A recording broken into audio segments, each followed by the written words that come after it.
तो बेटा last class में फॉर्मूला हमने याद किया था, याद हो गया? बिल्कुल सिंपल फॉर्मूला है। आगे बढ़ते हैं। कटिंग ऑफ लेंसेज, हमने पहले कटिंग ऑफ मिरर पढ़ा था, तो कुछ कुछ उस तरह का रहेगा, कुछ डिफरेंट चीज़ें भी रहेंगे, वो भी देखेंगे। तो कटिंग ऑफ लेंस, जैसे मान लो ये एक लेंस है, कॉन्वेक्स लेंस है, फोकल लेंथ f है, इसको हमने ऐसे कट कर दिया, इसको हमने ऐसे कट कर दिया, तो क्या फोकल लेंथ तो कोई फर्क पड़ेगा? क्यों? सेम स्फीयर का पार्ट है, बट स्फीयर थोड़ी, ये अलग है वो अलग है, ये एक स्फीयर का पार्ट थोड़ी होता है। लेकिन अगर ये इधर से जाती है तो R1 R2 म्यू किसी पे कोई फर्क नहीं पड़ा। फोकल लेंथ का फॉर्मूला होता है 1/f equal to mu r minus 1 1/r1 minus 1/r2। तो इधर से रे गई तो R1 भी सेम, R2 भी सेम, म्यू भी सेम, इसका मतलब फोकल लेंथ सेम रहेगी। तो अगर ऐसे काटते हैं तो दो पार्ट हो गए, दोनों पार्ट की फोकल लेंथ सेम रहेगी, एफ एफ सेम रहेगी। इसकी एफ थी तो दोनों की एफ और एफ।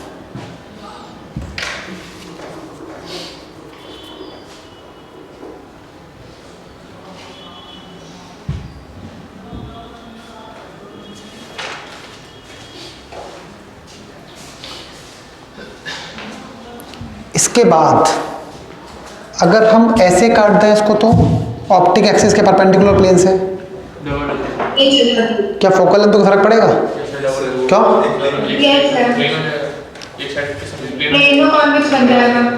तो बेटा डबल मत बोलो, क्योंकि दोनों का रेडियस सेम है, तो R1 R2 लेके चलेंगे ना। जैसे ये लेंस है, कॉन्वेक्स लेंस, मान लो इसकी फोकल लेंथ f है, ये रेडियस R1 है, ये रेडियस R2 है। बात समझ में आ रही है? ये radius R1, radius R2। Focal length क्या लिखेंगे? 1/f equal to mu r minus 1 1/r1 minus 1/r2। Minus minus plus हो जाएगा, इधर से रे जा रही है, इसकी रेडियस पॉजिटिव, इसका रेडियस नेगेटिव, तो प्लस हो जाएगा। यानी सॉल्व करके फोकल लेंथ आ रही है, इसकी फोकल लेंथ सॉल्व करके क्या आ रही है? R1 R2 upon R1 plus R2 mu r minus 1। अब हमने इसको ऐसे कट कर दिया, ऐसे कट कर देंगे, दो पार्ट हो गए, एक ये वाला पार्ट, एक ये वाला पार्ट, दो पार्ट हो गए ना, एक ये वाला पार्ट हो गए। ये वाला पार्ट भी प्लेनो कॉन्वेक्स लेंस है और ये भी प्लेनो कॉन्वेक्स लेंस है, दोनों प्लेनो कॉन्वेक्स हैं। पहले इसकी बात करें, इधर से जाएं तो R1 पॉजिटिव और दूसरे की रेडियस तो कितनी हो जाएगी? इनफाइनाइट। 1/f, इसकी फोकल लेंथ f1 मान लेता हूँ, इसकी f2 मान लेता हूँ, तो f1 क्या लिखूंगा? 1/f1 equal to mu r minus 1 1/r1 minus infinity. Solve करेंगे f1 की वैल्यू आ गई, सॉल्व करेंगे तो f1 की वैल्यू आ गई है। दूसरा इस पे आ जाए, इधर से रे जा रही है 1/f2 equal to mu r minus 1 infinity minus 1/ minus r2। Solve करेंगे f2 की वैल्यू आ जाएगी। तो जब ऐसे काटा तो फोकल लेंथ चेंज हुई कि नहीं हुई? चेंज हुई। f1 f2 दोनों की वैल्यू आ रही है, लेकिन जब ऐसे काटा था पैरेलल टू ऑप्टिक एक्सिस तो चेंज नहीं हुई।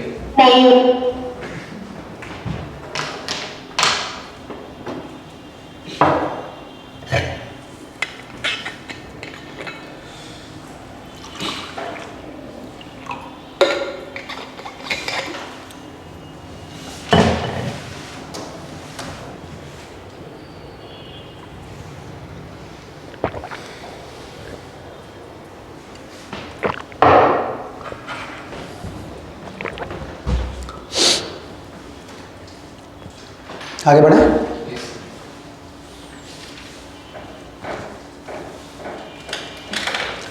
एक इक्वी कॉन्वेक्स लेंस है, कैसा लेंस है? इक्वी कॉन्वेक्स लेंस, दोनों रेडियस बराबर, फोकल लेंथ f है, हमने ऐसे कट कर दिया, इसको ऐसे कट कर दिया, दो पार्ट हो गए। Find focal length of each part. हैं? नहीं, दोनों पार्टी सेम तो रहेगी, लेकिन कितनी? म्यू नहीं, एफ के टर्म में आंसर बताना, एफ के टर्म में। इसकी एफ तो उसकी कितनी? क्यों? एक साइड का हट जाएगा, उससे फॉर्मूले में आएगा। सही है, सही है।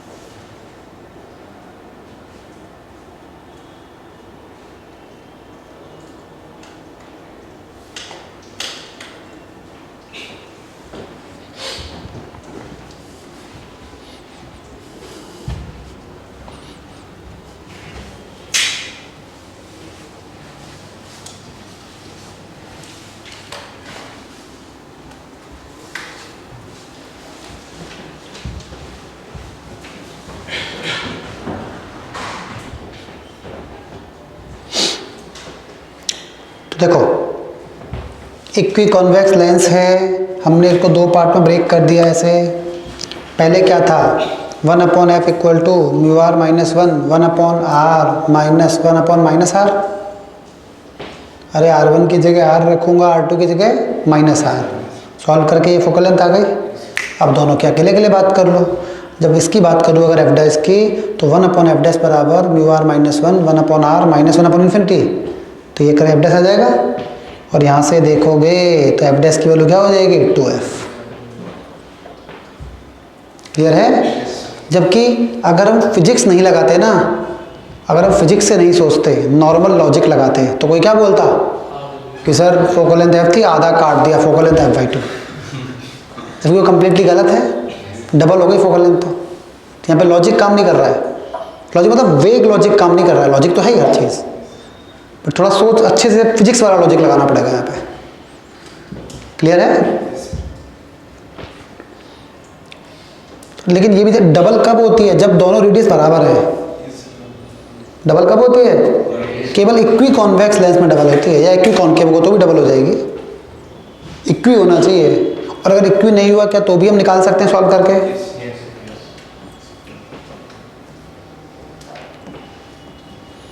आगे आते हैं, combination of lens and mirror. हमने लेंस का कॉम्बिनेशन पढ़ लिया, हमने मिरर का कॉम्बिनेशन पढ़ लिया। अब हम आते हैं combination of lenses and mirror.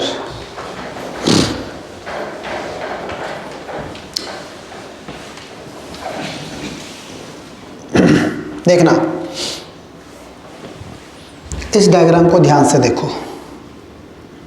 ये डायग्राम बना हुआ, ये मतलब एक सिस्टम था, इस सरफेस को पॉलिश कर दिया हमने।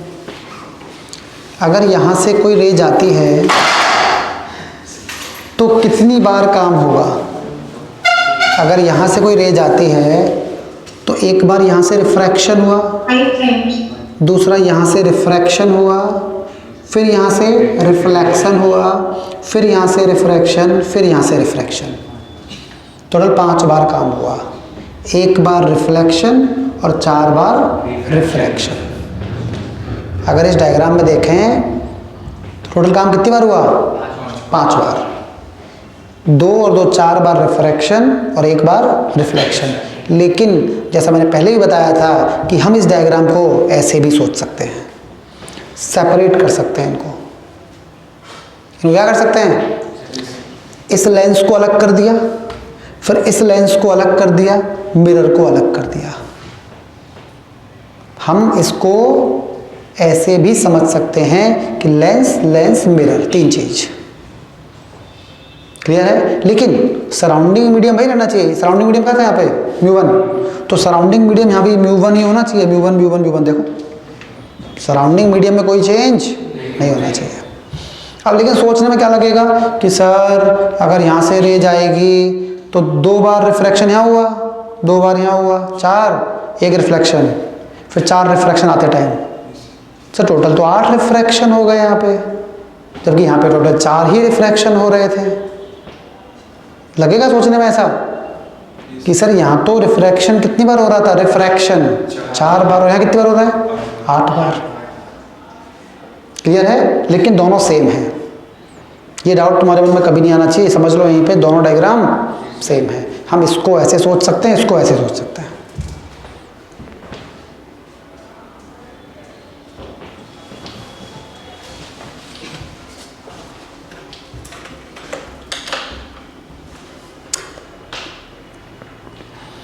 अब जो इनको मिला के इक्विवेलेंट सिस्टम बनेगा वो लेंस होगा कि मिरर होगा?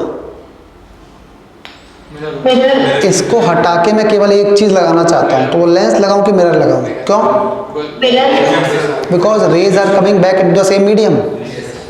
रेज यहां से गई और फाइनली सब कुछ होने के बाद रेज वापस वहीं आ रही हैं। ये काम तो मिरर करता है। ये काम कौन करता है? तो equivalent system will behave as a mirror.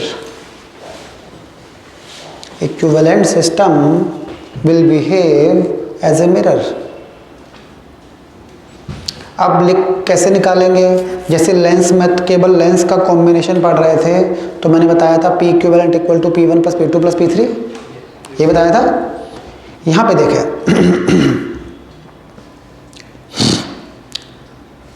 P equivalent की बात करें, इससे इस लेंस से कितनी, मान लो इस लेंस की पावर P1 है, इसकी P2 है और मिरर की P3 है। इस लेंस से कितनी बार काम हुआ? एक बार कि दो बार? इस लेंस से दो बार, एक बार जाते टाइम एक बार आते टाइम। इससे मिरर से एक बार।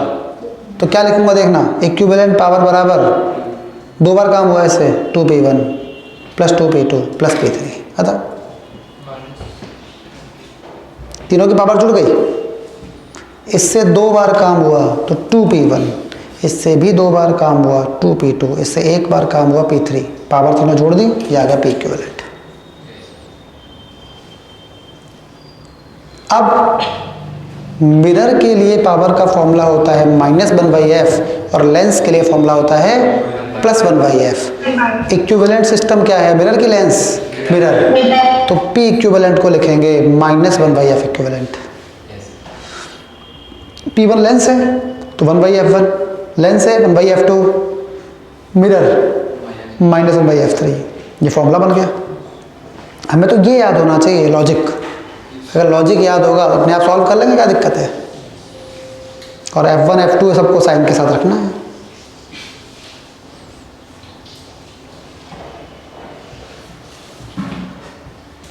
कोई डाउट?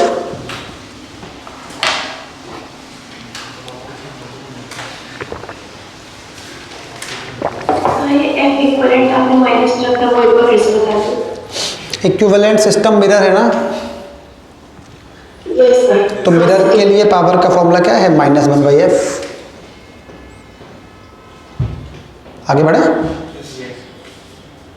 क्वेश्चन देखें। एक कॉनकेव लेंस है, कॉनकेव लेंस, उसकी एक सरफेस को पॉलिश कर दिया। अंदर का म्यू 2 है, बाहर का म्यू 4 है। ये रेडियस 60 डिग्री है, ये रेडियस 120 सेंटीमीटर है। यहाँ से x दूरी पे हमें एक ऑब्जेक्ट रखना है। Find the value of x such that image is formed on the object itself। Object कहाँ पे रखूँ, x की वैल्यू क्या हो ताकि इमेज वापस उसी जगह पर बन जाए।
So 240.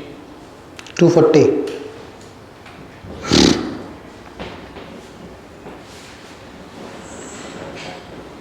कैसे? फोकल लेंथ आएगी वो रेडियस का हाफ होना चाहिए उसके। सही है।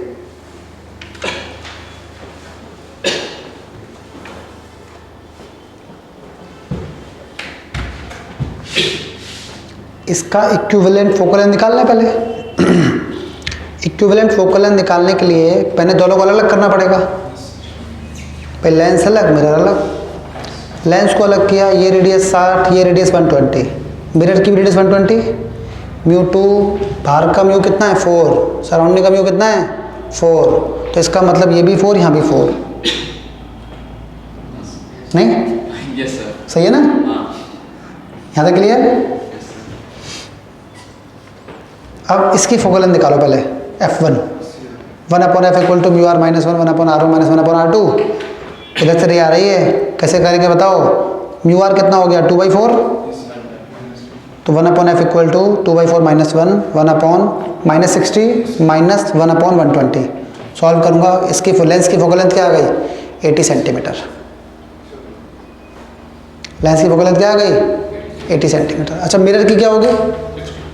मिरर की R/2, मिरर का तो R/2 होता है, और कॉन्वेक्स लेंस है तो पॉजिटिव, कॉन्वेक्स मिरर है तो, कॉन्वेक्स मिरर है तो कॉनकेव मिरर की नेगेटिव, कॉन्वेक्स मिरर की पॉजिटिव। सही है? तो ये मिरर की फोकल लेंथ 60 हो गई, लेंस की फोकल लेंथ 80 हो गई, मिरर की फोकल लेंथ 60 हो गई। यहां तक कोई डाउट हो तो पूछ लो पहले।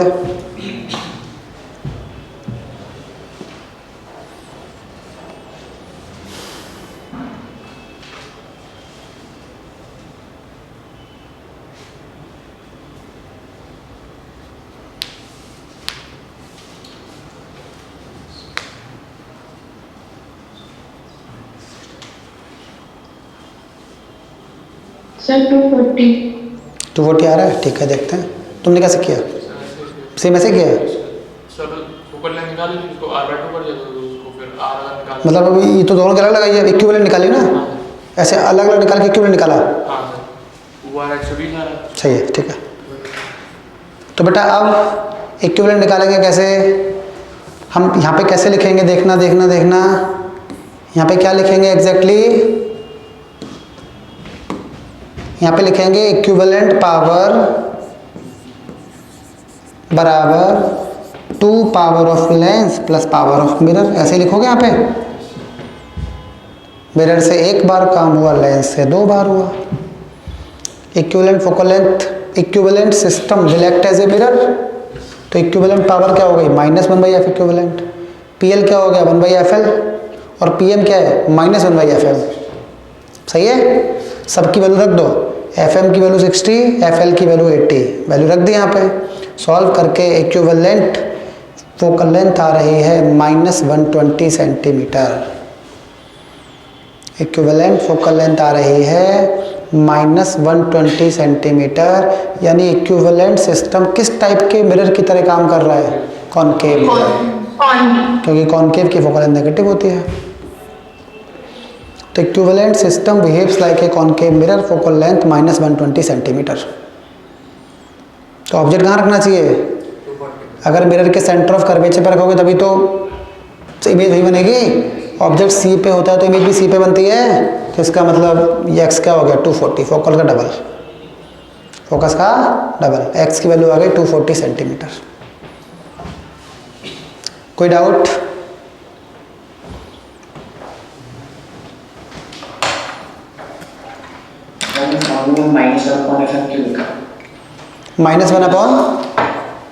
FM फोकल लेंथ, क्योंकि मिरर का फॉर्मूला यही तो होता है, मिरर की पावर का फॉर्मूला -1/f ही तो होता है।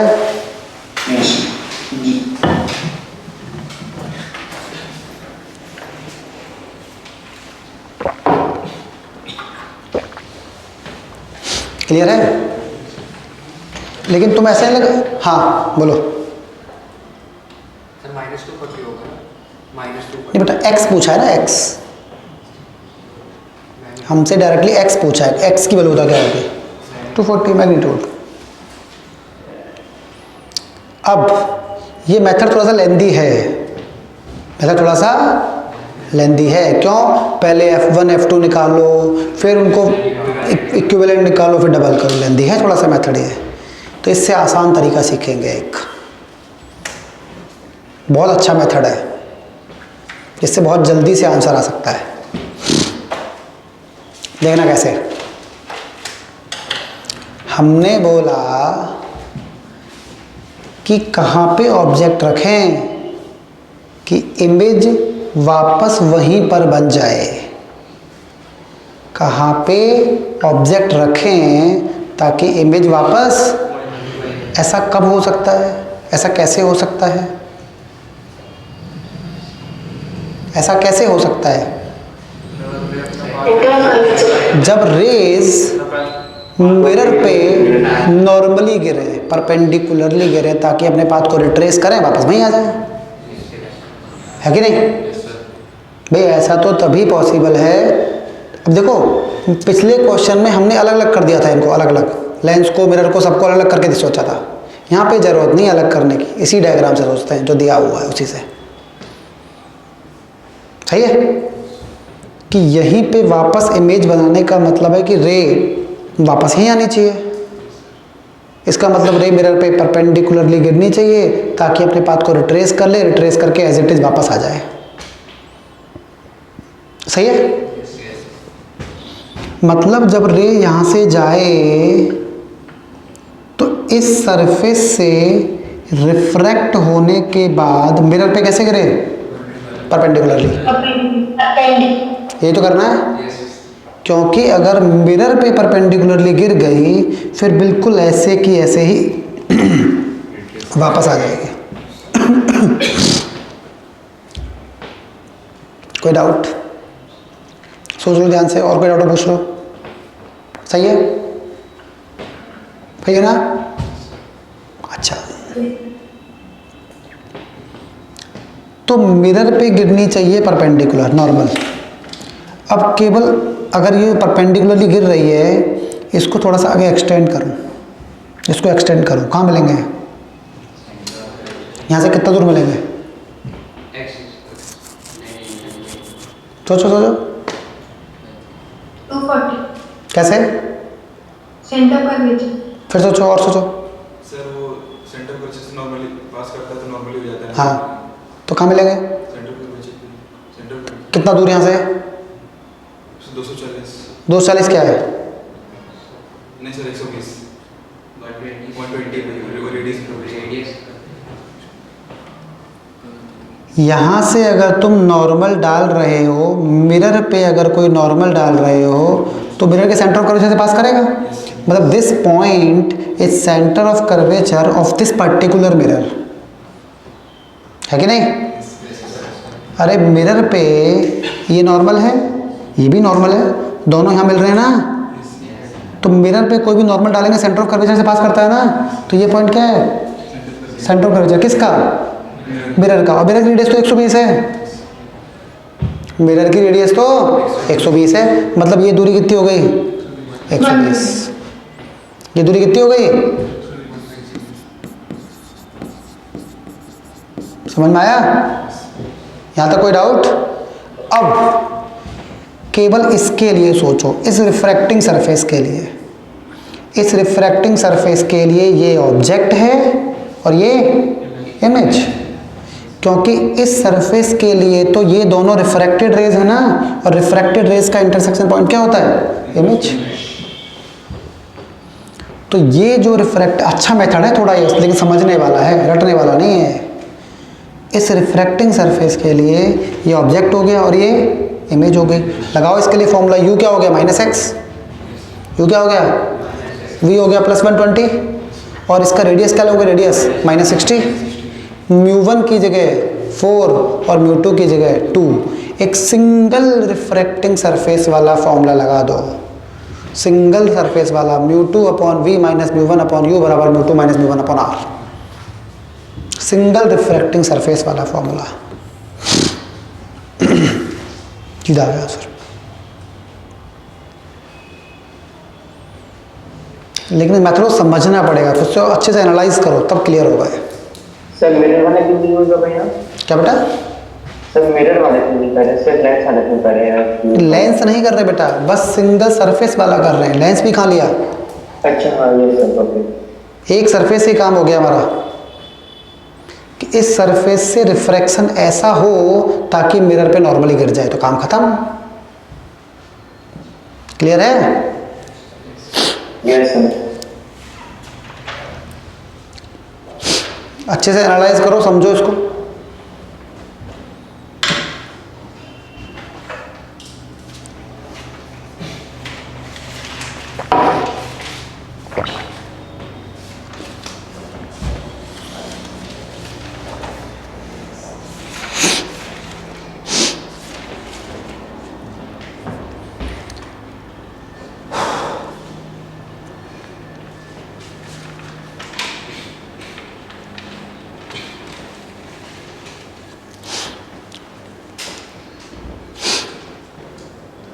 क्लियर है? आगे बढ़े।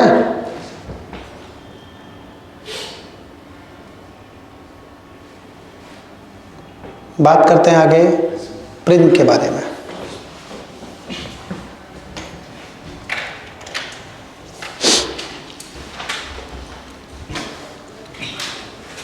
प्रिज्म क्या है? A system having two non parallel plane refracting surfaces. मैंने लेंस की डेफिनेशन क्या बताई थी? मतलब दो रिफ्रैक्टिंग सरफेस होती हैं with at least one of them to be spherical. दोनों प्लेन नहीं होनी चाहिए। अगर दोनों प्लेन हो गए उसे क्या बोलेंगे? प्रिज्म। अगर दो प्लेन सरफेस हो जाए जो कि पैरेलल ना हो, बस कैसे ना हो? Non parallel. तो a system having two non parallel plane refracting surfaces, this system is called prism. अब इसमें हम टर्म डिफाइन करते हैं, एंगल ऑफ प्रिज्म। इसमें हम टर्म डिफाइन करते हैं क्या? एंगल ऑफ प्रिज्म या रिफ्रैक्टिंग एंगल बोलते हैं उसे।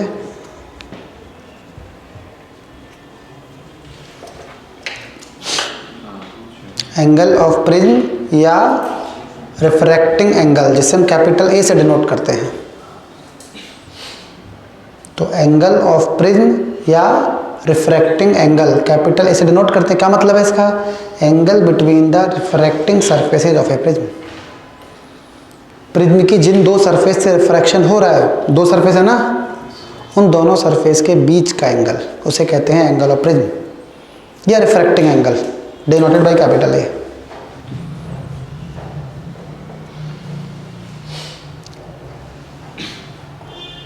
क्लियर है? जैसे मान लो ये प्रिज्म है। प्रिज्म देखा सबने? देखा होगा ना? जनरली ट्रायंगुलर प्रिज्म देखने को मिलते हैं। ट्रायंगुलर प्रिज्म ऐसा ट्रायंगल होता है ना? मान लो रे यहाँ से आई, पहला रिफ्लेक्शन यहाँ से हुआ, फिर दूसरा यहाँ से हुआ, तो इन दो सरफेस से रिफ्लेक्शन हुआ ना, तो इन दोनों के बीच का एंगल ये कहलाएगा एंगल ऑफ प्रिज्म। अगर इसी डायग्राम में रे ऐसे आती, ऐसे जाती, फिर ऐसे जाती, इन दो सरफेस से रिफ्लेक्शन हुआ, तो ये एंगल ऑफ प्रिज्म बन जाता। ये तुम्हें देखने में ग्लास स्लैब लग सकता है। अगर पहले इस पे रिफ्लेक्शन होता, फिर इस पे होता, तो ये ग्लास स्लैब होता। लेकिन अगर पहले यहाँ गया, फिर यहाँ चला गया, फिर यहाँ चला गया, इन दो सरफेस से रिफ्रैक्शन हुआ, क्या ये दोनों पैरेलल हैं? तो ये क्या बन गया? प्रिज्म। अगर इसी डायग्राम में ये वाली सरफेस और ये वाली सरफेस, इन दोनों से रिफ्रैक्शन होता, तो ये क्या बनता? स्लैब। लेकिन इन दोनों से हुआ तो प्रिज्म, और एंगल ऑफ प्रिज्म क्या हो गया? 90 डिग्री। इधर आ जाओ, हेक्सागन दिख रहा है। पहला रिफ्रैक्शन यहाँ से हुआ, रे ऐसे गई, फिर इधर आ गई, इस सरफेस से रिफ्रैक्शन हुआ और इससे हुआ, एक्सटेंड करो, दोनों के बीच का जो एंगल है वो हो गया एंगल ऑफ प्रिज्म।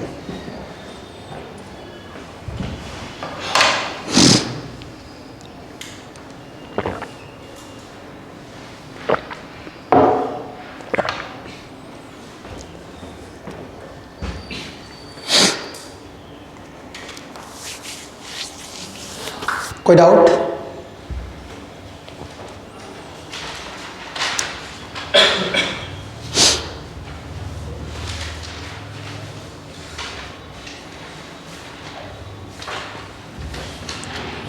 ये प्रिज्म है जिसका एंगल ऑफ प्रिज्म ए है। ये एक प्रिज्म है जिसका एंगल ऑफ प्रिज्म या जिसे हम रिफ्रैक्टिंग एंगल भी बोलते हैं, एंगल ऑफ प्रिज्म या रिफ्रैक्टिंग एंगल, वो ए है। एक रे यहाँ से आती है, this is incident ray, this is, मान लो यहाँ का म्यू 1, यहाँ का भी 1 और बीच का रिफ्रैक्टिव इंडेक्स म्यू, प्रिज्म का रिफ्रैक्टिव इंडेक्स म्यू।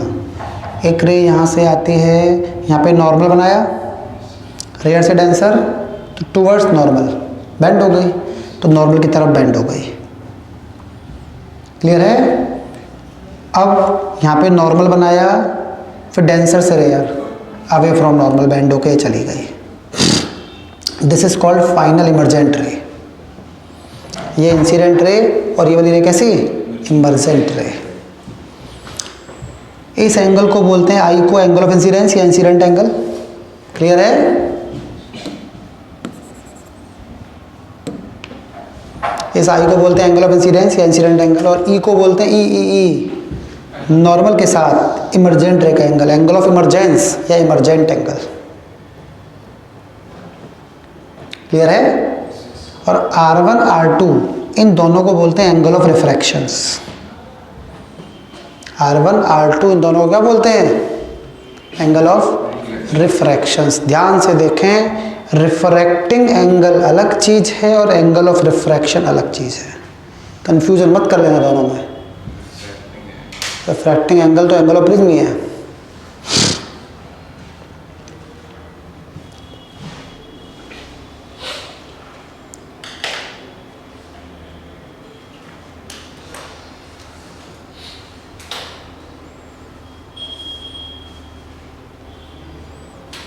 कोई डाउट?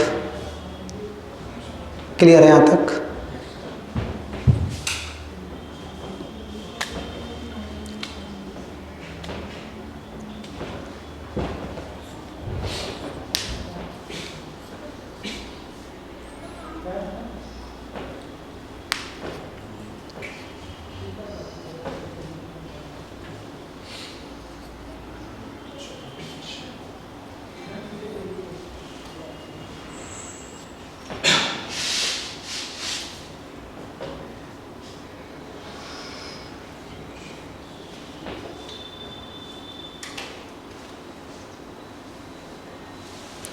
समझ में आया तक? आई को बोलते हैं इंसिडेंट एंगल, ई को बोलते हैं emergent angle, R1 R2 angle of refractions. ये इंसिडेंट रे, इमर्जेंट रे।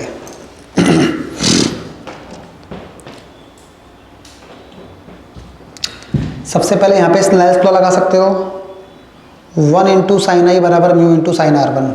सही है? 1 इंटू साइन आई बराबर म्यू इंटू साइन R1। ऐसे यहाँ पे लगा सकते हो, म्यू इंटू साइन R2 बराबर 1 इंटू साइन R। बोलो क्लियर? यहाँ पे लगाया पहले 1 इंटू साइन आई बराबर म्यू इंटू साइन R1, फिर यहाँ लगाया म्यू इंटू साइन R2 बराबर 1 इंटू साइन ई। अच्छा और देखो, ये R1 है तो ये ऊपर वाला पूरा एंगल क्या 90 माइनस R1 हो गया। ये R1 है तो क्या ऊपर वाला 90 माइनस R1 हो गया? ये R2 है तो ऊपर वाला क्या 90 माइनस R2 हो गया, और 90 माइनस R1, 90 माइनस R2 और ये तीनों का सम क्या होगा? 180 डिग्री है, क्योंकि ट्रायंगल के तीनों एंगल हैं। क्लियर है? तो 90 minus R1 plus 90 minus R2 plus A, तीनों का सम 180 डिग्री। मतलब एक फॉर्मूला हमारे सामने आ गया प्रिज्म का, जो हमें याद भी होना चाहिए। R1 और R2 दोनों का समेशन ए होता है। इंपॉर्टेंट फॉर्मूला है प्रिज्म थ्योरी का, R1 R2 दोनों का सम ए होता है।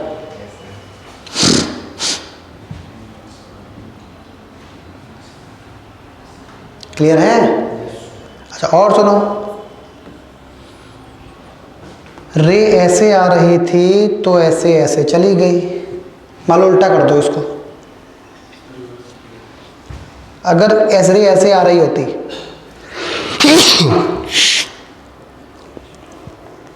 मतलब ये इंसिडेंट रे बन जाए। अगर रे ऐसे आ रही हो तो क्या ये आई बन जाएगा? ऐसे जाएगी, क्या ई बन जाएगा? मतलब I and E are interchangeable. I and E are, कहने का मतलब अगर 30 डिग्री पे रे को डालो, कितने पे डालो, और मान लो ई मिलता है 45 डिग्री, मान लो अगर हम 30 डिग्री पे रे को डालते हैं और ये कितना मिलता है 45 डिग्री, उल्टा सोच लो, अगर रे को 45 पे डालेंगे तो ई 30 मिल जाएगा। ये तो मतलब हुआ इसका, है ना? क्योंकि कभी भी रे के एरो को हम पलट सकते हैं, रे के एरो को पलटने से कभी कोई फर्क, इसे बोलते हैं principle of reversibility of light. Clear है ना? अगर 30 पे डालो 45 मिलता है, तो 45 पे डालेंगे तो 30 मिलेगा। तो I and E are interchangeable, 1 into sine I बराबर म्यू इंटू साइन R1, ये तो सब बता दिया हमने। एक इंपॉर्टेंट फॉर्मूला याद रखना है, R1 प्लस R2 बराबर A। ये क्या हो गया, नेट गया।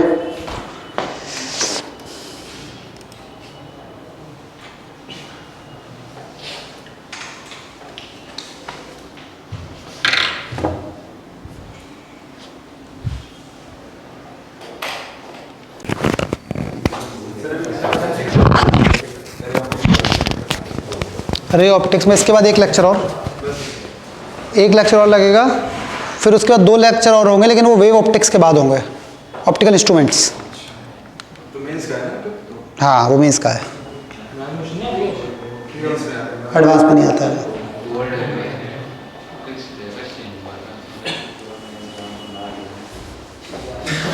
तो यहाँ तक क्लियर हो गया? तो R1 प्लस R2 दोनों का सम हमेशा A के बराबर होता है। अब बात करते हैं एंगल ऑफ डेविएशन ऑफ रे, कि रे कितना डेविएट हो गई। अगर यहां पे देखें, पहले रे ऐसा जा रही थी, ऐसे बेंड हो गई, तो पहली वाली सरफेस से कितना डेविएशन हुआ? डेल 1 के वैल्यू कितनी है उसकी? ध्यान से देखो, I माइनस R1। पहली सरफेस से जो डेविएशन हुआ डेल 1, वो कितना है? ये I है, तो इसके अपोजिट वाला भी तो I होगा, I माइनस R1। डेल 1 की वैल्यू कितनी है? I minus R2। एंड दूसरी सरफेस से जो डेल 2 हुआ, उसकी वैल्यू E माइनस R2, उसकी value E minus R2। Clear है? यस। दोनों डेविएशन सेम सेंस में हुए कि अपोजिट सेंस में? क्लॉकवाइज क्लॉकवाइज, दोनों क्लॉकवाइज। मतलब नेट डेविएशन क्या होगा? Del 1 plus del 2। तो एंगल ऑफ डेविएशन ऑफ रे की बात करें डेल, तो डेल 1 हुआ I माइनस R1, डेल 2 हुआ E माइनस R2, डेल है डेल 1 प्लस डेल 2, सम किया दोनों का I प्लस E, और R1 प्लस R2 क्या बन जाएगा? A। तो फाइनल हमारे पास रिजल्ट आ गया, डेल बराबर I plus E minus A। ये रिजल्ट भी तुम्हें याद रखना है। पहला रिजल्ट जो याद रखना है, R1 प्लस R2 बराबर A। दूसरा रिजल्ट जो याद रखना है प्रिज्म में, डेल बराबर टोटल डेविएशन बराबर I plus E minus A।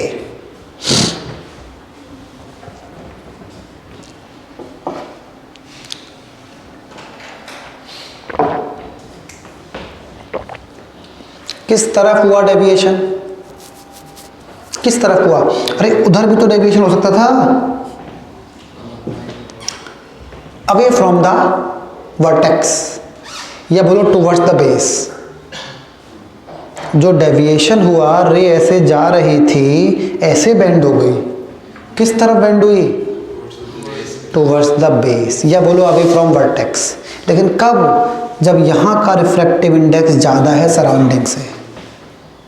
अगर उल्टा हो जाएगा, तुम भी उल्टा कर दो।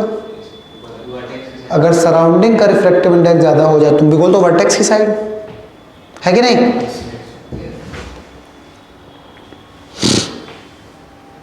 तो if mu of prism is greater than mu of surrounding, जो कि अभी था ऊपर, If mu of prism is greater than mu of surrounding, ray will deviate towards the base. And if mu of prism less than mu surrounding, ray will deviate away from the base.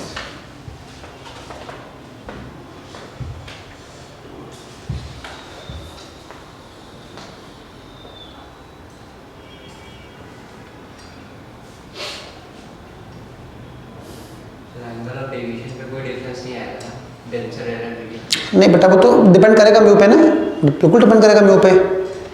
जैसे अब मैं तुम्हें simple सी कहानी बताता हूँ कि मान लो मैं तुम्हें दोनों म्यू बता दूँ और आई बता दूँ, ए बता दूँ, तो क्या तुम ई निकाल सकते हो? मेरा कहने का मतलब है आई मैंने तुम्हें दे दिया, ए दे दिया, और दोनों रिफ्रैक्टिव इंडेक्स पता है, म्यू पता है, तो क्या करोगे? तुम्हें ई निकालना है, कैसे निकालोगे? कहाँ पे? पहले यहाँ पे स्नेल्स लॉ लगाएंगे, 1 इंटू साइन आई बराबर म्यू इंटू साइन R1। तो पहले क्या निकलेगा इससे? R1 निकलेगा। फिर R1 प्लस R2 बराबर ए, इससे क्या निकलेगा? R2 निकलेगा। फिर दोबारा स्नेल्स लॉ लगाएंगे, म्यू इंटू साइन R2 बराबर 1 इंटू साइन ई, और वहाँ से क्या निकल के आएगा? ई। और फिर वहाँ से निकल के आएगा तुम्हारा डेल, क्योंकि डेल होता है आई प्लस ई माइनस ए। डेल निकालने के लिए ई चाहिए नहीं चाहिए? अब निकल के आएगा डेल तुम्हारा आई प्लस ई माइनस ए। समझ में आया? लंबी प्रोसेस है कि नहीं? यहाँ से पहले ये, फिर ये, फिर ये, फिर ये।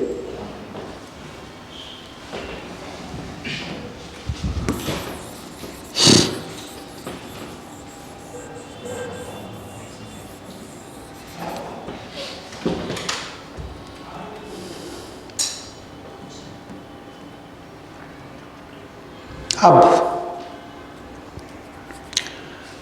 हमने डेल वर्सेस आई ग्राफ बनाया, angle of deviation versus angle of incidence. हमने डेल वर्सेस आई ग्राफ बनाया। ग्राफ कैसा बनता है वो तुम याद रख लो, क्योंकि एग्जैक्टली तुम ग्राफ ड्रॉ नहीं कर पाओगे। साइन इनवर्स का इनवर्स बहुत अजीब सी इक्वेशन बनेगी।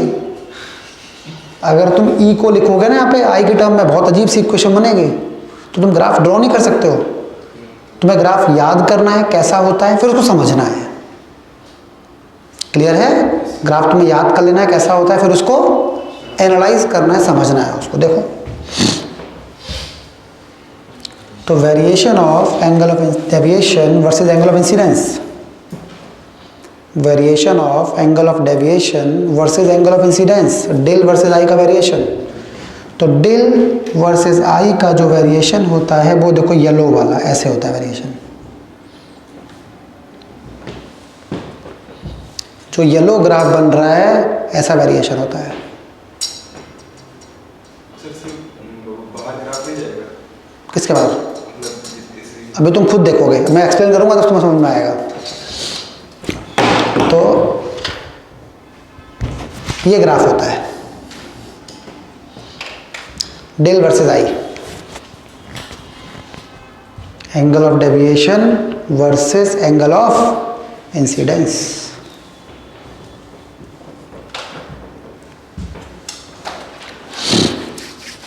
सिमेट्रिक नहीं है ना? नहीं, सिमेट्रिक नहीं है ग्राफ। ये ग्राफ सिमेट्रिक नहीं है। देखो असिमेट्रिक ग्राफ है, ऐसे फिर उधर ज़्यादा है, एसिमेट्रिक कर्व है। क्लियर है? अब कुछ कुछ समझते हैं पॉइंट्स, देखो ध्यान से। अगर मैं आई को इंक्रीज करता जाऊं, अगर मैं आई को बढ़ाता जाऊं तो क्या R1 बढ़ेगा? अगर मैं आई को बढ़ाता जाऊं तो R1 बढ़ेगा, सही है? R2 घटेगा। R2 घटेगा नहीं? सर बढ़ेगा। R1 बढ़ेगा तो R2 क्यों? दोनों का सम तो ए है, दोनों का सम तो ए है ना, तो एक बढ़ेगा दूसरा घटेगा। तो आई को बढ़ाऊं तो R1 बढ़ेगा, R2 घटेगा, R2 घटेगा तो ई भी घटेगा। ई घटेगा। तो आई को बढ़ा रहा हूं तो ई घट रहा है, आई को बढ़ा रहा हूं तो ई, तो डेविएशन पे क्या फर्क पड़ेगा? आई को बढ़ा रहा हूं तो ई घट रहा है, डेविएशन पे क्या फर्क पड़ेगा? कोई फर्क नहीं पड़ेगा। अरे मैंने ये थोड़ी बोला है कि दोनों का सम कांस्टेंट है, बस ये बोल रहा हूं कि आई को बढ़ा रहा हूं तो ई घट रहा है, सही है। अगर आई को बढ़ाने पे ई धीरे से घटेगा तो ये बढ़ेगा, ई तेजी से घटेगा तो ये भी घट जाएगा। मतलब हम कुछ नहीं कह सकते, हम कुछ नहीं कह पाएंगे। तो सीधा ग्राफ से बात करते हैं, सीधा ग्राफ से समझते हैं कि यार आई की मैक्सिमम वैल्यू कितनी हो सकती है? आई की 90। आई की मैक्सिमम वैल्यू कितनी हो सकती है? 90 डिग्री से ज़्यादा तो नहीं हो सकता ना एंगल ऑफ इंसिडेंस। तो इसका मतलब ये वाला पॉइंट पक्का 90 डिग्री होगा, क्योंकि आई की वैल्यू जो मैक्सिमम वाला पॉइंट है, आई जहाँ पे मैक्सिमम है वो पॉइंट कितना होगा? 90 डिग्री, क्योंकि 90 डिग्री से बड़ा तो आई हो ही नहीं सकता। यानी जो पॉइंट जहाँ पे आई की वैल्यू मैक्सिमम है, here I should be equal to 90 degree. Clear है? अच्छा यहाँ पे क्या होगा आई की वैल्यू? यहाँ पे जीरो थोड़ी, ये जीरो है क्या? जीरो होता तो इससे इधर आता ना, तो यहाँ पे क्या है फिर?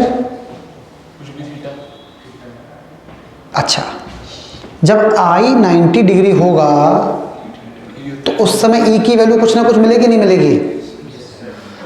जब आई 90 होगा तो R1 निकालेंगे, फिर R2 निकालेंगे, फिर ई निकालेंगे। तो जब आई 90 डिग्री होगा तो उस समय ई की वैल्यू कुछ मिलेगी कि नहीं मिलेगी? मान लो थीटा मिल गई,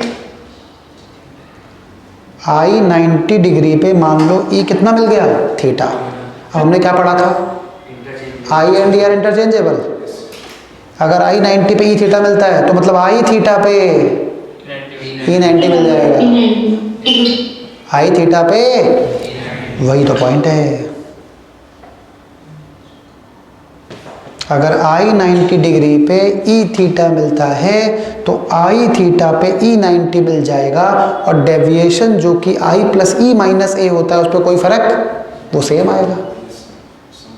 तो सम है दोनों का, आई प्लस ई माइनस ए।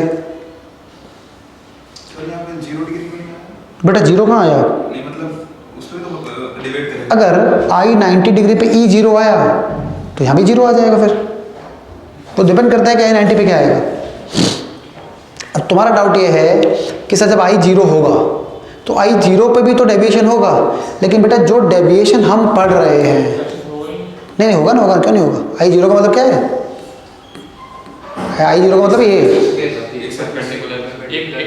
एक सरफेस से परपेंडिकुलर हो गया, लेकिन हम जो डेविएशन पढ़ रहे हैं ना जिस टाइप का कि टुवर्ड्स द बेस घुमा दिया, इसका मतलब उस टाइप का डेविएशन नहीं हो रहा होगा। क्योंकि सोच के देखो, अगर आई जीरो पे ई की कोई भी वैल्यू आती तो उल्टा भी तो होता। फिर मतलब ई की ऐसी कोई वैल्यू होनी, आई की किसी वैल्यू पे ई जीरो भी तो आता, उल्टा भी तो होना चाहिए। दोनों इंटरचेंजेबल हैं दोनों। तो मैंने यही बोल रहा हूँ जीरो नहीं, जीरो आ सकता है। मतलब इस केस में ये ई जीरो भी हो सकता है। इसके आई 90 पे ई क्या हो सकता है? जीरो। अगर ये जीरो हो गया तो यहाँ भी आई जीरो पे ई क्या आ जाएगा? 90 हो जाएगा। जीरो भी हो सकता है, बट मैं तो जनरल पॉइंट्स लिख रहा हूँ कि एक चीज समझ में आ गई कि मैक्सिमम डेविएशन कब मिलता है? एक आई के लिए कि दो आई के लिए? मैक्सिमम डेविएशन जो मिलता है वो एक एंगल ऑफ इंसिडेंस पे, दो एंगल ऑफ इंसिडेंस पे?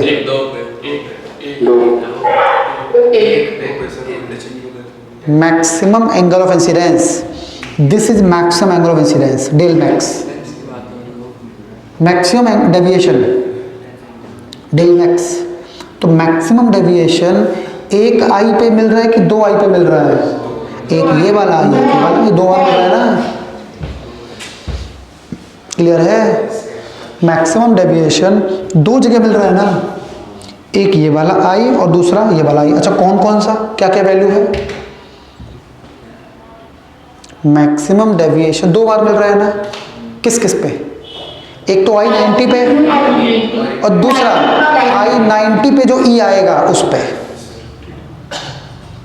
एक तो आई 90 डिग्री पे और दूसरा जब आई 90 डिग्री होगा उस समय जो ई मिलेगा उल्टा कर दो रे को, तो उस समय जो थीटा जो बनेगा वही थीटा पे ये भी हो जाएगा।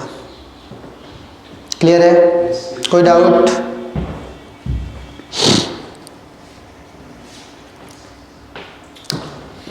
है तो क्लियर? तो सबसे पहले बात कर रहे हैं हम लोग condition for maximum deviation. Condition for maximum deviation of a ray. हमसे क्वेश्चन में इस तरह के पूछता है कि मैक्सिमम डेविएशन वाला केस है, तो मतलब समझ जाना है इसकी बात कर रहा है।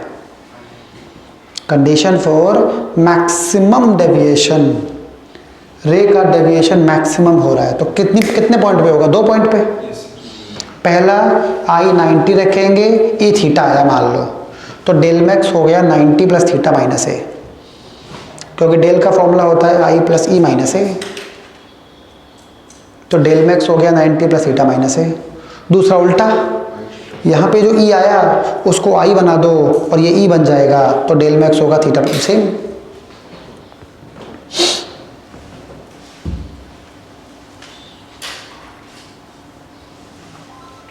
यहाँ तक क्लियर? कोई डाउट? आगे बढ़े। अब जैसे ये वाला डेविएशन लूं, ये वाला डेविएशन भी तो 2 बार मिला,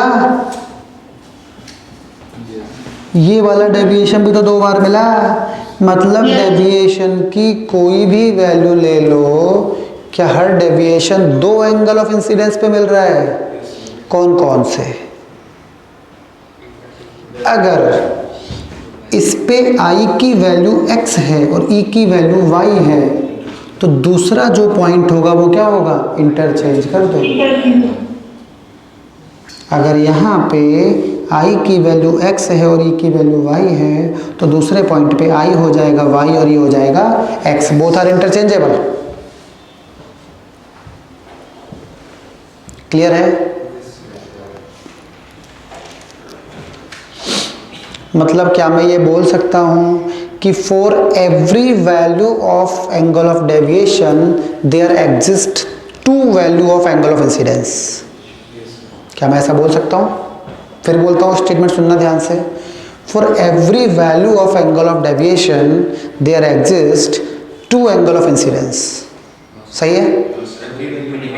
हाँ, मिनिमम वाले पे नहीं है, मिनिमम वाले पे यहाँ नहीं है ऐसा। जो डेल मिन वाला पॉइंट है जहाँ पे मिनिमम डेविएशन है, वहाँ पे तो केवल एक ही एंगल हो रहा है, वहाँ पे तो केवल। ऐसा कैसे हो गया? जबकि हमने पढ़ा कि यार आई के लिए जो ई मिल रहा है उल्टा कर दो, यहाँ पे आई और ई दोनों बराबर हो गए, यहाँ पे आई और ई दोनों, तो उल्टा करोगे फिर से वही हो गया, आई भी 30 ई भी 30, उल्टा करो फिर भी 30 रहा। क्लियर है? मतलब यहाँ से हमें ये भी समझ में आ गया कि मिनिमम डेविएशन कब मिलता है? जब आई बराबर ये हो जाता है। मिनिमम डेविएशन कब मिलता है? जब आई बराबर ये हो जाता है। और सोच के देखो, जब आई और ई बराबर हो जाएंगे ना, तो R1 R2 भी बराबर हो जाएंगे। कैसे? Snell's law. Snell's law, 1 into sine I बराबर म्यू इंटू साइन R1 और म्यू इंटू साइन R2 बराबर 1 इंटू साइन ई। आई और ई बराबर हो गए तो R1 R2 भी बराबर होंगे ही होंगे। क्लियर है? तो फिर सोचो, मैक्सिमम डेविएशन कहाँ मिलता है? जब आई 90 हो, या दूसरा पॉइंट आई 90 पे जो ई मिला उतने एंगल पे गिरा दो, 2 जगह मिलता है मैक्सिमम। मिनिमम कब मिलता है? आई इक्वल टू ई हो जाता है, या R1 बराबर R2 हो जाता है। क्या हर एंगल के लिए 2 आई होते हैं? केवल मिनिमम वाले को छोड़ के बाकी हर डेविएशन के लिए 2 आई होते हैं। क्या ये ग्राफ बिल्कुल अच्छे से क्लियर हो गया है? ग्राफ हमने, जैसा मैंने बताया, ग्राफ बना नहीं सकते हम लोग, केवल ग्राफ को एनालाइज कर सकते हैं। ग्राफ बन गया, ग्राफ तो बना हुआ है, उसको हमने अच्छे से एनालाइज कर लिया बस। क्लियर है? For every value of angle of deviation except del min there will be 2 possible value of angle of incidence. Except del min लिखा है। For every value of angle of deviation except del मिन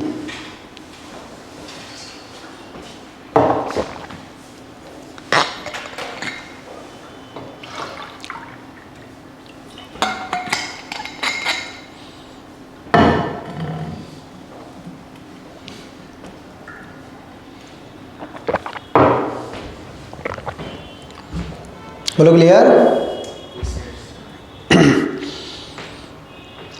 फिर हमने देखा condition for minimum deviation I equal to E और R1 बराबर R2। अब हमने पढ़ा था R1 प्लस R2 बराबर A, तो मतलब R1 R2 दोनों किसके बराबर हो गए? A/2 के बराबर।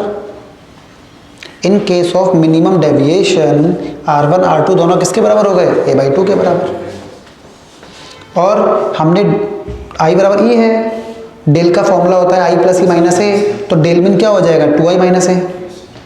डेल मिन क्या हो जाएगा? तो यहाँ से I क्या लिख सकता हूँ? ये यहाँ से I क्या लिख दिया? A plus del min by 2। अब स्नेल्स लॉ के हिसाब से क्या 1 इंटू साइन I बराबर म्यू इंटू साइन R1 लिख सकता हूँ?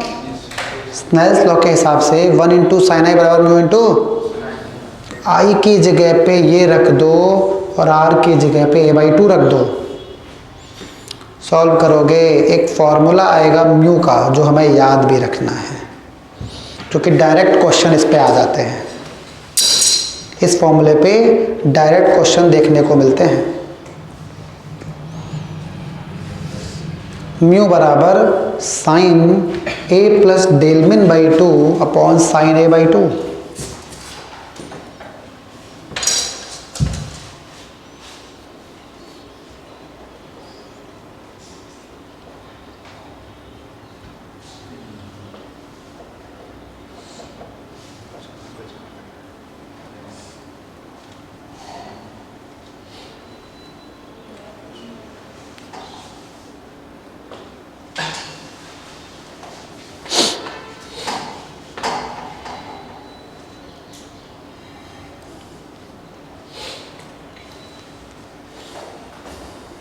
क्लियर है? ये फॉर्मूला तुम्हें याद रखना है, म्यू बराबर sine A plus del min by 2 upon sine A/2। जैसे क्वेश्चन देखो, for a prism A equal to 60 degree minimum deviation is 30 degree, find mu. ये फॉर्मूला बेस्ड क्वेश्चन है सीधा।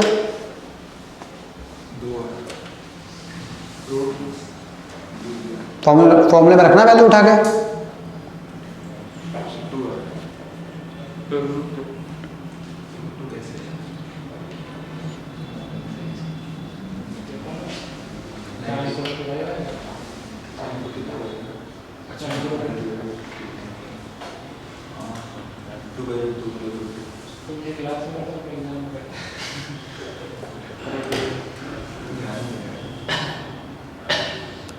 तो बेटा म्यू का फॉर्मूला हमें आता है sine A plus del min by 2 upon sine A/2। A की जगह रख दिया 60, डेल मिन की जगह 30, वैल्यू रख के आंसर आ रहा है √2। तो सोचो, वैसे ऐसा नहीं कि इस क्वेश्चन को तुम बिना फॉर्मूले के नहीं कर सकते, कर सकते हो बिना फॉर्मूले के, लेकिन फॉर्मूला से आसान, जल्दी से कर लोगे, बस ये फर्क है। क्लियर है? आगे बढ़े।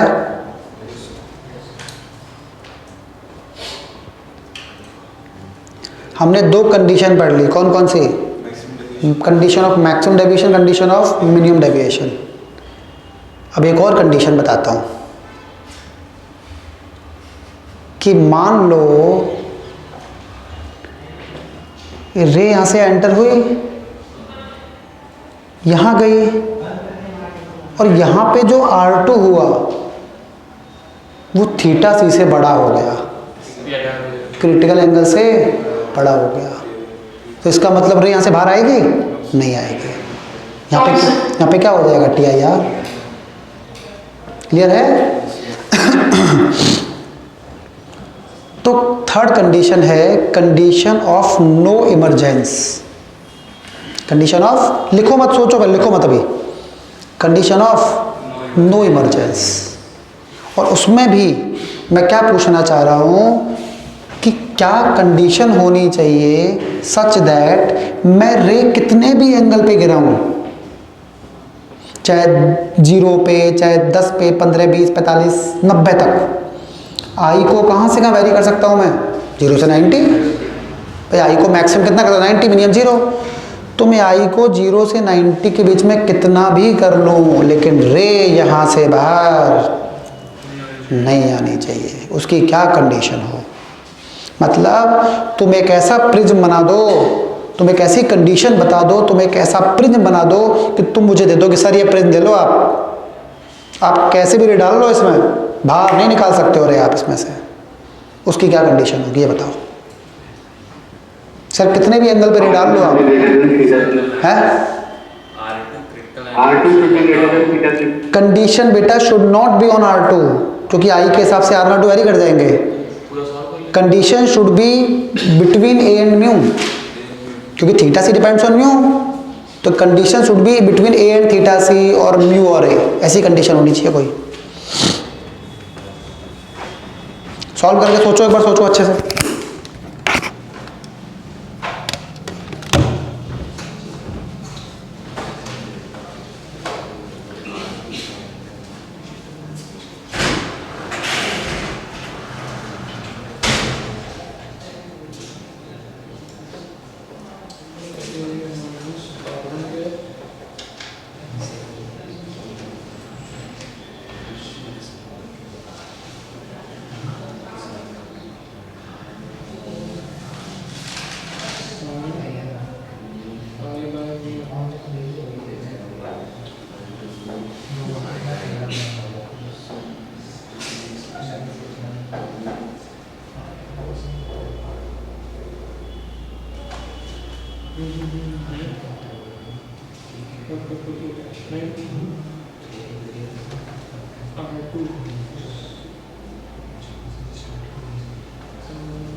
नहीं बेटा, मैंने क्या बोला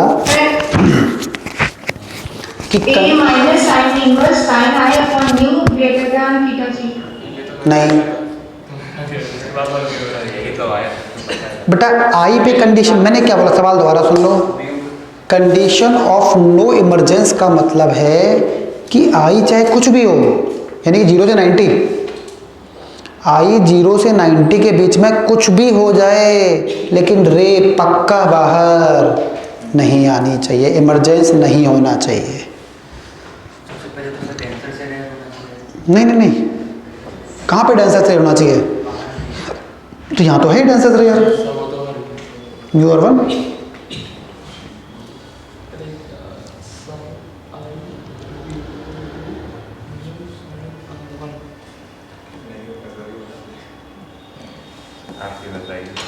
मैं ही बता दूं,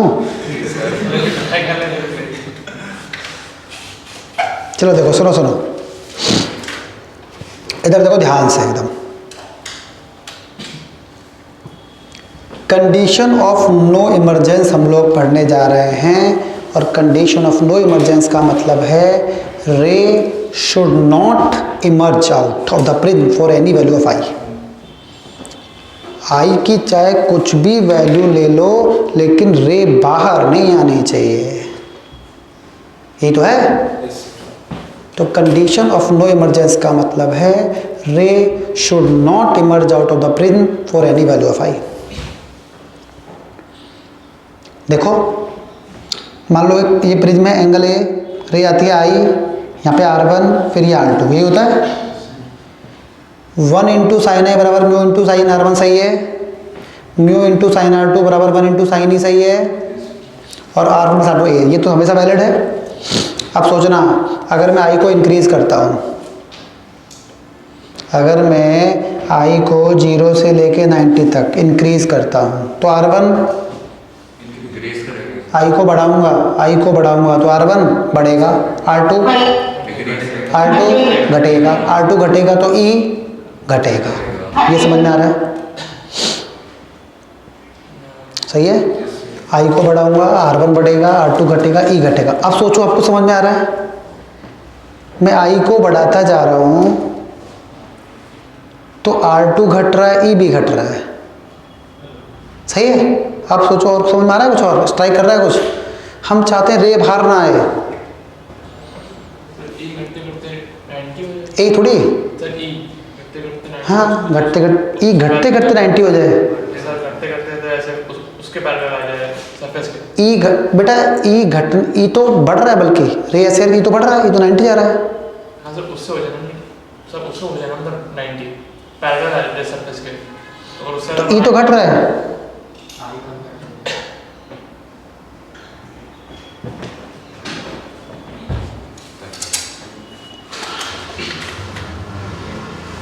आई को घटाना चाहिए।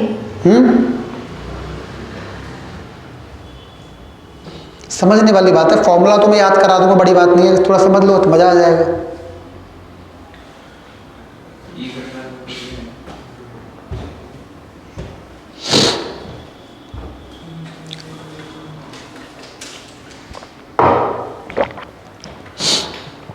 कुछ सिमिलर टाइमिंग से कंसेप्ट पता नहीं। नहीं नहीं नहीं नहीं देखो, यहाँ पे TIR होना चाहिए ना, और यहाँ पे TIR होने के लिए R2 जो है वो थीटा सी से बड़ा होना चाहिए। ये तो समझ में आता है? यहाँ पे TIR होने के लिए R2 जो है वो थीटा सी से बड़ा होना चाहिए, लेकिन R2 तो खुद वेरी कर रहा है। R2 की तो बहुत सारी वैल्यूज हैं, तो उसमें से R2 की कौन सी वैल्यू थीटा सी से बड़ी होनी चाहिए, ये सोचो। मिनिमम बड़ी, क्यों? तो मिनिमम बड़ी होगी तो बाकी तो बड़ी। हाँ, R2 की जो मिनिमम वैल्यू है, अगर वही थीटा सी से बड़ी हो गई तो बाकी सारी वैल्यूज तो अपने आप बड़ी हो जाएंगी थीटा सी से। बोलो बोलो, सोचो भाई। हमें पता है कि R2 थीटा सी से बड़ा होना चाहिए, लेकिन R2 तो खुद चेंज हो रहा है, R2 तो खुद वेरी कर रहा है। तो उसकी कौन सी वैल्यू थीटा सी से बड़ी हो? जो R2 की सबसे मिनिमम वैल्यू है, R2 की सबसे मिनिमम वैल्यू है, वो थीटा सी से बड़ी हो जाए। अरे सिंपल सा लॉजिक है। मान लो एक क्लास में 100 बच्चे हैं, एक क्लास में 100 बच्चे हैं, मैं चाहता हूँ पूरी क्लास एग्जाम में पास हो जाए, मेरा टारगेट है कि पूरी क्लास को पास कराना है। तो मैं क्या सोचूंगा? जो सबसे गधा बच्चा है बस वो पास हो जाए, है कि नहीं? सही है ना? अगर उसको मैंने पास करा दिया तो मतलब बाकी सारे तो पास हो ही जाएंगे। वही लॉजिक है कि R2 ए ग्रेटर देन, सही है। हाँ, तो हमारा टारगेट क्या होना चाहिए कि R2 की मिनिमम वैल्यू किससे बड़ी होनी चाहिए? थीटा सी से। R2 की मिनिमम वैल्यू। तो हमारा टारगेट होना चाहिए कि R2 की मिनिमम वैल्यू थीटा सी से बड़ी होनी चाहिए। अच्छा, अब R2 की मिनिमम वैल्यू होगी कब? जब I मैक्सिमम होगा। अरे वो नहीं, वो तो बेटा कंडीशन ऑफ मिनिमम डेविएशन थी, वो अलग चीज़ है। R2 की मिनिमम वैल्यू कब होगी? जब I की वैल्यू मैक्सिमम होगी, क्योंकि I बढ़ा रहे हैं तो R2 घट रहा है। तो R2 की वैल्यू मिनिमम कब होगी? जब I मैक्सिमम होगा। I मैक्सिमम कितना हो सकता है? 90 डिग्री। I मैक्सिमम कितना हो सकता है? 90 डिग्री। मतलब जब I 90 डिग्री होगा तो R2 मिनिमम होगा। चलो करते हैं I 90 डिग्री, तो R1 क्या आ गया? I 90 डिग्री के लिए ध्यान से देखना, हाँ, I जब 90 डिग्री आएगा तो R1 क्या हो जाएगा? थीटा सी। अरे सिंपल सी बात है ना, अगर इधर से थीटा सी पे गिराओ तो 90 पे निकलती है, इधर से 90 पे घुसाओ तो थीटा सी पे निकलती है। सही है? तो अगर I की वैल्यू 90 हो जाए तो R1 क्या हो गया? Theta C. I 90 तो R1 थीटा सी, तो R2 A minus theta C, और ये है मिनिमम वैल्यू। ये R2 की कौन सी वैल्यू है? Minimum value. और नो इमरजेंस के लिए TIR होना चाहिए सेकंड सरफेस पे, मतलब R2 की मिनिमम वैल्यू थीटा सी से बड़ी होनी चाहिए। सॉल्व करके आंसर आ रहा है A must be greater than 2 theta C. ये रिजल्ट तुम्हें याद भी करना पड़ेगा, इंपॉर्टेंट रिजल्ट है।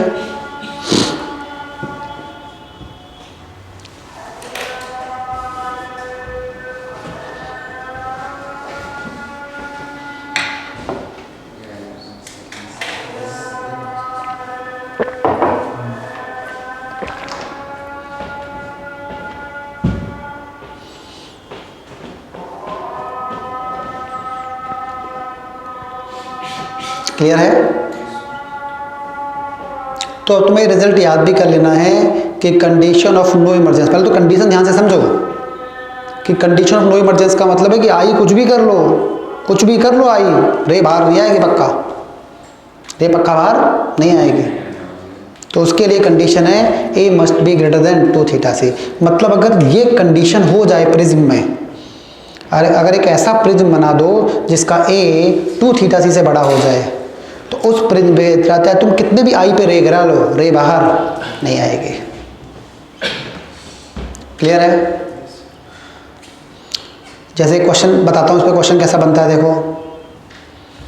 मान लो ये एक स्लैब है, ये एक स्लैब है जिसका रिफ्रैक्टिव इंडेक्स है म्यू, बाहर है एयर, नीचे एक न्यूज़पेपर रखा हुआ है, न्यूज़पेपर के ऊपर स्लैब रखी हुई है, नीचे एक न्यूज़पेपर रखा हुआ है और न्यूज़पेपर के ऊपर, अगर हम ऊपर से न्यूज़पेपर को देखेंगे, ऊपर से थ्रू द स्लैब, अगर ऊपर से देखेंगे थ्रू द स्लैब तो दिखाई देगा, हाँ, बट स्लाइटली लिफ्टेड। शिफ्टिंग पढ़ी है हमने? शिफ्टिंग ड्यू टू स्लैब पढ़ा है हमने, शिफ्टिंग टू स्लैब। अगर हम साइड वॉल से देखेंगे, साइड वॉल से, साइड में खड़े हो गए और यहाँ से देखेंगे न्यूज़पेपर को, दिखाई देगा? दिखाई दे भी सकता है और नहीं भी। तो सवाल उसी पे है, find the condition on mu such that newspaper won't be visible through the vertical faces of slab. अच्छा, कुछ लोग तो सोच रहे हैं कि सर यहाँ से कैसे न्यूज़पेपर दिखेगा, यही ना कि सर यहाँ से खड़े होकर देखते तो न्यूज़पेपर कैसे दिखेगा।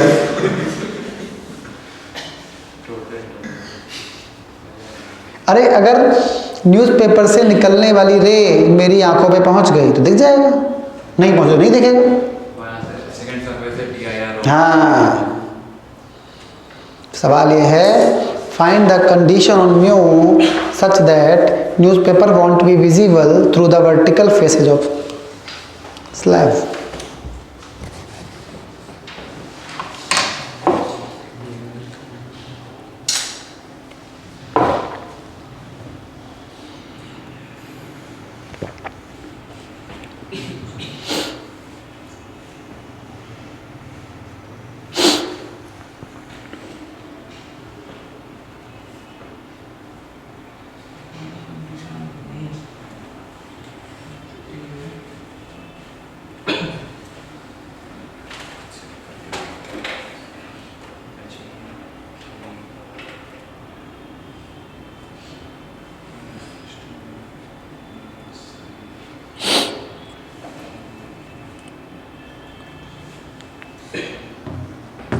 greater than root 2.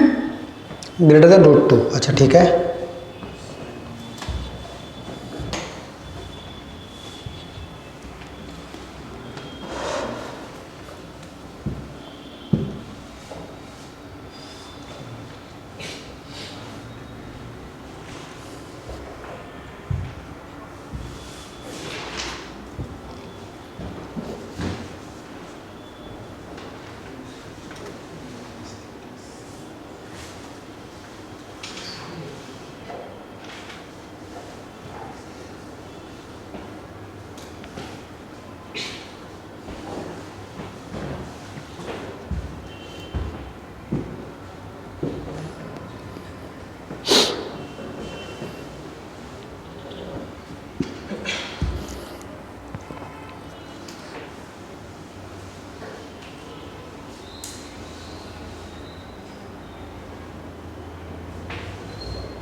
Yes, sir, root 2.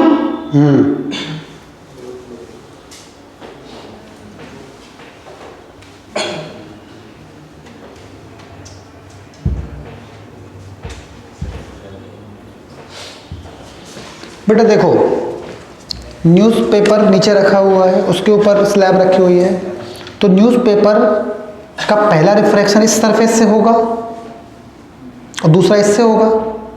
इन दोनों से रिफ्रैक्शन होने के बाद रे हमारे पास नहीं आनी चाहिए, मतलब रे यहाँ से बाहर, मतलब नो इमरजेंस। कौन सा केस है? हम ये चाहते हैं कि रे पक्का यहाँ से बाहर ना निकले, मतलब condition of no emergence. A क्या हो गया? 90 degree. A must be greater than 2 theta C, बस A must be greater than 2 theta C. ये कैसे आएगा? बेटा रे न्यूज़पेपर से आएगी नीचे, नीचे से न्यूज़पेपर रखा हुआ है, पहले रे घुसेगी इसमें, इस सरफेस में, फिर दूसरी इधर जाएगी दूसरी सरफेस के लिए, ठीक है। A must be greater than 2 theta C. A है 90, सॉल्व करके theta C less than 45, sine theta C less than 1/√2, सही है। साइन थीटा सी होता है 1/μ, सॉल्व करके आंसर आ गया mu must be greater than √2। लेकिन हमसे म्यू मिनिमम पूछेगा तो आंसर √2 ही बोलेंगे। क्लियर है? Yes, sir. मतलब म्यू √2 का मतलब हो गया 1.414, उससे बड़ा होना चाहिए। नॉर्मल केसेस में ये जो स्लैब होती है वो ग्लास की होती है, अगर रियल लाइफ की बात करें तो स्लैब किसकी होती है? और ग्लास का म्यू कितना होता है? मतलब रियलिटी में हमें यहाँ से दिखाई नहीं देता है, क्योंकि डायग्राम में रेंज ड्रॉ करके दिखा सकते हैं। हाँ बेटा कुछ देखो देखो देखो देखो देखो, ये सरफेस है और नीचे मान लो थोड़ा सा दूर दिखाया तो मान लो ये न्यूज़पेपर का कोई पार्टिकल है, न्यूज़पेपर का कोई वर्ड है, क्लियर है? Yes sir. ये न्यूज़पेपर कोई वर्ड है। अब इस न्यूज़पेपर के वर्ड से रेज हर तरफ निकल रही होंगी, हर तरफ, तो जो रे यहाँ जा रही होगी वो रेयर से डेंसर तो टुवर्ड्स नॉर्मल ऐसे जाए और फिर यहाँ से बाहर नहीं आनी चाहिए। ऐसे बहुत सारी रे जा रही होंगी यहाँ से, ऐसे ऐसे ऐसे ऐसे बहुत सारी रे, लेकिन कोई भी रे बाहर नहीं आनी चाहिए। यही तो होता है no emergence. Yes sir, thank you. समझ में आ गया? Yes sir.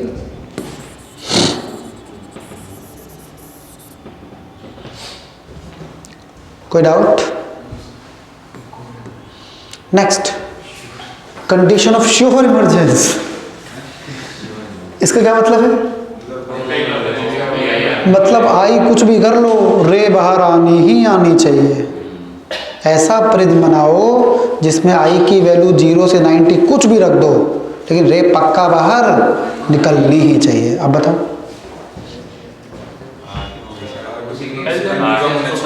ए लेस देन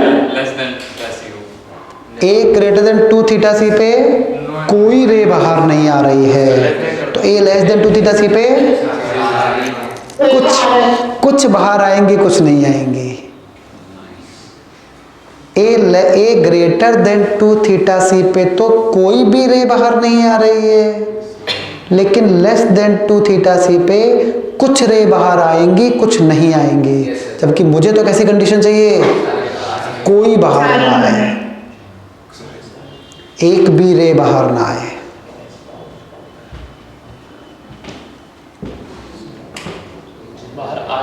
बाहर ना आए, सॉरी बाहर आए, श्योर इमरजेंसी बाहर आए, सारी रे बाहर आए। सर बट हमेशा अगर किसी भी सरफेस से देखेंगे तो वहाँ पे रिफ्रैक्शन भी होगा, रिफ्लेक्शन भी होगा। नहीं बेटा, केवल रिफ्लेक्शन देखना है यहाँ पे वो चीज़ कंसिडर नहीं करनी है कि हर सरफेस पे रिफ्लेक्शन भी होता है, रिफ्रैक्शन, वो चीज़ नहीं देखना है यहाँ पे। जब हम लेंस पढ़ रहे हैं या हम सरफेस पढ़ रहे हैं रिफ्लेक्शन सरफेस, तो रिफ्लेक्शन की बात कर रहे हैं बस।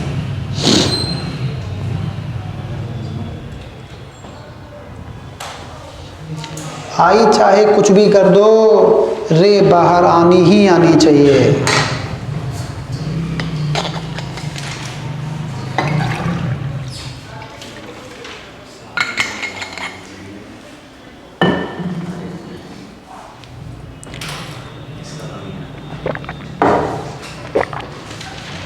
डायग्राम बना के सोचते हैं, बहुत आसान है। सर R2 मैक्सिमम कम होना चाहिए। R2 मैक्सिमम थीटा सी से। सही, बिल्कुल सही है, हाँ बिल्कुल सही है।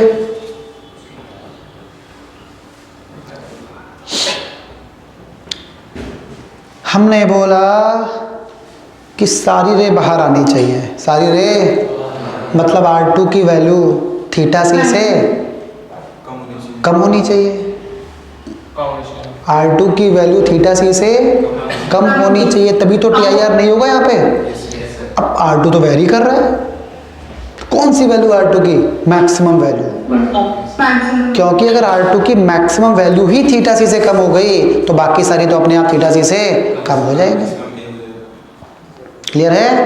तो R2 की मैक्सिमम वैल्यू थीटा सी से कम होनी चाहिए। अब R2 मैक्सिमम कब होगा? जब I मिनिमम होगा, क्योंकि I को घटाएंगे तो R2 बढ़ेगा। बोलो, I को घटाएंगे तो R2 बढ़ेगा। तो हाँ, तो R2 मैक्सिमम तब होगा जब I मिनिमम, और I मिनिमम कितना हो सकता है? 0। चलो तो I को 0 कर देते हैं। I मिनिमम 0 होगा, I 0 तो R1 भी 0। अरे 1 इंटू साइन ए बराबर म्यू इंटू साइन R1। अगर I 0 तो R1 0, R1 plus R2 A होता है, तो R2 क्या आ गया? A, और ये R2 की मैक्सिमम वैल्यू है। और कंडीशन ऑफ श्योर इमरजेंस क्या होगी? R2 maximum less than theta C, मतलब A less than theta C. Clear है? Yes. Condition of no emergence क्या थी? कंडीशन ऑफ नो इमरजेंस क्या थी? A greater than 2 theta C. Condition of sure emergence क्या है? A less than theta C. तो इनके बीच में क्या हो रहा है? आगे चलती नहीं। थीटा सी और 2 थीटा सी के बीच में क्या हो रहा है? कुछ रे बाहर आ रही हैं और कुछ रे, मतलब श्योर इमरजेंस या नो इमरजेंस नहीं है। कुछ आई के लिए बाहर आएंगी और कुछ आई के लिए नहीं आएंगी। क्या कहानी अच्छे से क्लियर हो गई एकदम? कोई डाउट यहाँ तक? नहीं ना? पक्का? चलो तो यहीं पे स्टॉप करते हैं आज। अगली क्लास में हम लोग यहाँ से आगे बढ़ेंगे फिर।